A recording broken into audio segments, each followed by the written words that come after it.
lot of gold painted on his feet. Hey, what's up you guys, Shirtmas Prime here, doing another Marvel Legends figure review on the Marvel Legends Infinite Series Guardians of the Galaxy Build-A-Figure Groot Wave Drax the Destroyer, or just Drax over here. If you're trying to get your Guardians of the Galaxy figures, you can find them at Big Bad Toy Store. Big! Get your big badass toys at BigBadToyStore.com. Click the link in the description below. Again, I'm liking this packaging over here. You can see the whole figure pretty much, and then we get the Build-A-Figure Groot piece. Nice picture of Drax right there on the side, or Batista, looking pretty cool. And then on the back over here, you get a picture of the figure, looking pretty awesome. This is a cool looking figure, man. And you get this mini bio that says Drax, the vendetta that drives Drax the Destroyer knows no limits. He will avenge the loss of his family no matter the cost. And then we have these other characters right here. We get Star-Lord, Gamora, Rocket Raccoon, Drax, Marvel Comics Series Nova, and Comics Series Iron Man over there. Build-A-Figure Groot. Other picture of Batista right there on the side. And there's the figure again. Alright, man, I'm stoked for this one. Let's see how cool it is and crack this thing open. So here's Drax out of the packaging, and this figure is awesome. I really like this figure a lot. Just gonna say it, man. This is my favorite movie figure from the wave. So I guess Nova and Drax are my two favorites. Look at all this detail over here. We're going to take a closer look at that later on, but I'm just really impressed with all the sculpted detail. I really like the articulation on this figure. I think the face sculpt looks like Batista. Everything I really like about it. I guess he just doesn't really have much shading going on, but aside from that, I'm really digging the figure. So let's take a closer look at his accessories, and then we'll take a closer look at the figure. So Drax comes with the lower torso to Groot, and I will be reviewing that tomorrow. And then Drax comes with his signature blades, and these are fantastic. I love the sculpting on these. The paint applications are great, man. Look at these, all the little detailed lines sculpted in there. Great looking blades, and they're identical. There's no real difference between the two of them. And they fit in his hands pretty well too, so there's no real problem over there. They have this kind of like this hilt right over here that fits behind his, or into his palm area. I think that's really cool. I like how that works. You could also have him holding them upside down too, and that works just fine.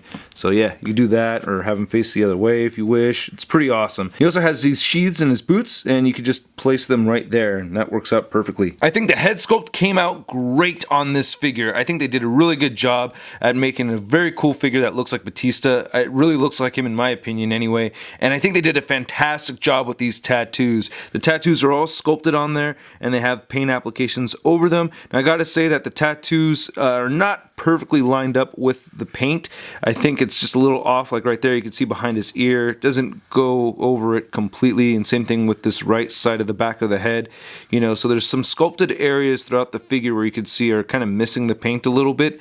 But man, I mean, for the most part, I think they nailed it, really. Like I'm saying, it's not 100% perfect, but I don't know. I'll give them 90%. It's not bad. And I do have one QC issue which has bothered me since I opened the figure. His left eye over here has some weird paint smudging going on, and it's pretty irritating, but you know, it's a QC issue. It's not a big deal. I guess later on I can get a toothpick and, I don't know, some black paint, but you know, the way they painted the eyes though is pretty cool. You know, the way it's designed with the red going around the pupil, I think that looks pretty nice. I mean, look at that. That is awesome. And the size of the figure too. He's really buffed. I think that's awesome that they chose this size for this character. You know, he's supposed to be huge.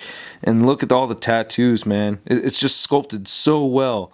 I think they did such a fantastic job. I'm just really impressed by this. See all the detail in his arms over here. They even have some veins sculpted in his hands. And I like how the right arm isn't the same exact thing as the left arm, but reversed. I think they did a great job with that.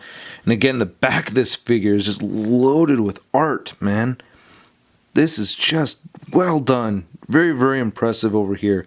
Like I said, it looks like the sculpting and the paint doesn't line up perfectly, but it's still a remarkable looking piece. We have some nice silver paint applications on the belt buckle over there. I guess the pants is kind of a little bland as far as paint goes, but with the sculpting over here, I think it still makes up for it. Like I said, there's no real paint shading on this figure at all, and I love paint shading, but for this figure, there's so much good sculpting and paint applications on it throughout that it's forgivable. I don't really miss it too much. It doesn't bother me that there's no paint shading. We have some really nice sculpting on the boots here as well.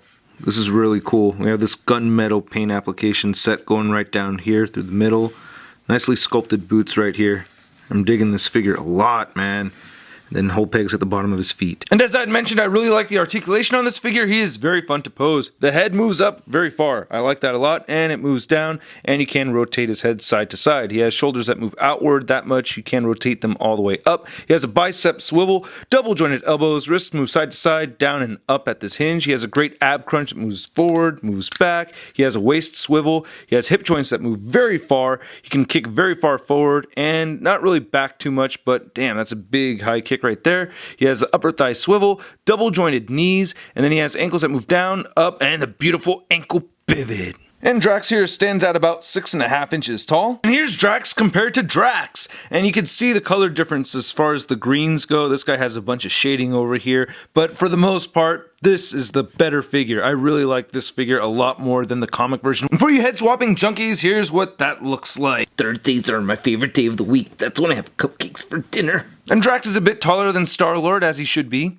And then here's Drax with all the other figures from the wave minus the Build-A-Figure Groot. What a cool wave. Overall, I'm very happy with this wave. And then here he is next to the Marvel Legends the Big Time Letdown Spider-Man. But seeing him compared to this Spider-Man figure over here, you can see Batista or Drax is not as tall as you would expect Drax to be.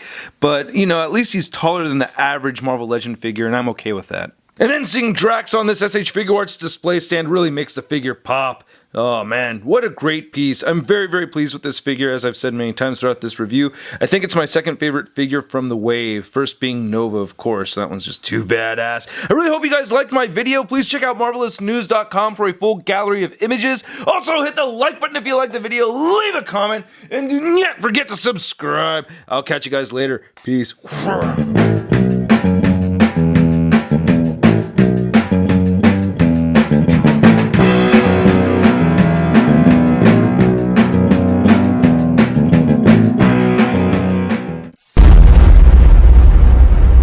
Crispy.